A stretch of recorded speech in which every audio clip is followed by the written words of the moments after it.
আসসালামু আলাইকুম everyone, welcome to NNZ family Malaysia. আশা করছি আপনারা সবাই অনেক বেশি ভালো আছেন। তো আজকে জিভে জল চলে আসার মতো কিছু রেসিপি শেয়ার করবো আপনাদের সাথে। নানের সাথে চিকেনটা কিভাবে রান্না করলে খেতে খুব বেশি মজার লাগে সেই রেসিপিটা আপনাদের সাথে আজকে শেয়ার করব। মানে আমি যেভাবে করি সেই রেসিপিটা শেয়ার করব, সাথে নানেরও রেসিপিটা শেয়ার করব। আর নানের ডো তৈরি করার জন্য যে উপকরণগুলো লাগছে সেই মেজারমেন্টটা আমি স্ক্রিনে মেনশন করে দিয়েছি। নান তৈরি করার পর অনেক সময় ইস্টের একটা বাজে গন্ধ আসে, তো এই গন্ধটা যাতে করে না আসে সে কারণে আমি মেজারমেন্টটা বলে দিচ্ছি। 1 কাপ ময়দাতে আপনারা হাফ চা চামচেরও একটু কম ইস্ট ব্যবহার করবেন। আর গুঁড়ো দুধটা ব্যবহার করার চেষ্টা করবেন অবশ্যই, তাহলে একেবারেই কোনো গন্ধ আসবে না।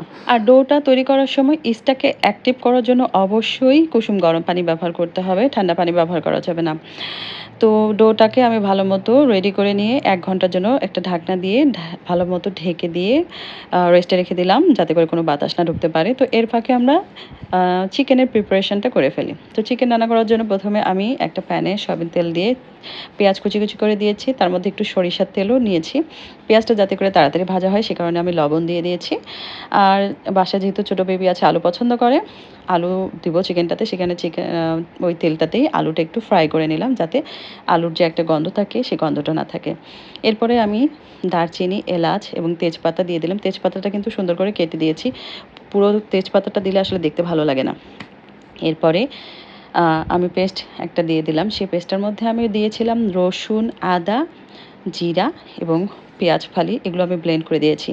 শুধু পেঁয়াজ ব্লেন্ড করেও দিতে পারতাম, কিন্তু আগে আমি পেঁয়াজ বেরেস্তা করে নিয়েছি, তাহলে পেঁয়াজের যে কাঁচা গন্ধটা আছে, বাটা পেঁয়াজের গন্ধ, সেটা থাকবে না। এরপরে দিয়ে দিলাম হলুদ আর শুকনো মরিচের গুঁড়া। এরপরে দিয়ে দিচ্ছি গরম মশলা গুঁড়া। সবগুলো মশলা একসাথে দেওয়ার পরে এখানে আমি দিয়ে দিলাম জয়ফল ও জয়ত্রীর গুঁড়া। তো এখন সব মশলাগুলোকে খুব ভালো মতো ভুনিয়ে নেব। এরপরে কিছুক্ষণ ভোনার পরেই আমি যেহেতু বাসায় টমেটো ছিল না, আমি টমেটো সসটা দিয়ে দিয়েছি। এটার কারণে কিন্তু কালারটাও খুব সুন্দর আসবে এবং টেস্টটাও অসাধারণ হবে। তো মশলাগুলো একটু হালকা ভুনে নেওয়ার পরে আমি গরম পানি দিয়ে দিচ্ছি, মশলাটা যাতে সুন্দর মতো সেদ্ধ হতে পারে। তো তেল উপরে আসার পরে মশলাটা ভালো মতো ভুনানো হয়ে গেলে আমি চিকেন ধুয়ে রেখেছিলাম, পানি ঝরিয়ে রেখেছিলাম। আর চিকেনটা কিন্তু লেবু দিয়ে ম্যারিনেট করে রেখেছিলাম। তো তারপরে আরেকবার ধুয়ে আমি চিকেনটা ভুনানো শুরু করে দিলাম। তো চিকেনটা ততক্ষণে হতে থাক, আমি কোনো পানি ব্যবহার করব না চিকেনটাতে, জাস্ট ওই তেলের মধ্যে হালকা আছে আমি করে ফেলবো। এর মধ্যে আমি ইস্টের ডোটাকে বের করে ছোট ছোট লেচি তৈরি করে এখন আমি নানের জন্য রেডি করে নিচ্ছি। রুটির মতোই বেলে নিতে হবে, তবে আমার কাছে যেটা মনে হয় রুটি বানানোর থেকে নান বানানোটা অনেক বেশি ইজি। আর যেহেতু গার্লিক বাটার নান তৈরি করছি, তো গার্লিকটা তো অবশ্যই দিতে হবে, তাই আমি রসুন কুচি কুচি করে কেটে রুটির উপর দিয়ে আরেকবার বেলে নিয়েছি, যাতে করে রসুনগুলো খুলে খুলে না পড়ে। ফাঁকে আমি চিকেনটা কিন্তু কয়েকবার করে ভুনে নিয়েছি। আর ভুনানো হয়ে গেলে কয়েকটা আমি কাঁচামরিচ দিয়ে দিয়েছি এবং এতে খুব সুন্দর একটা সুগন্ধি আসার জন্য আমি দিয়ে দিলাম কারি পাতা।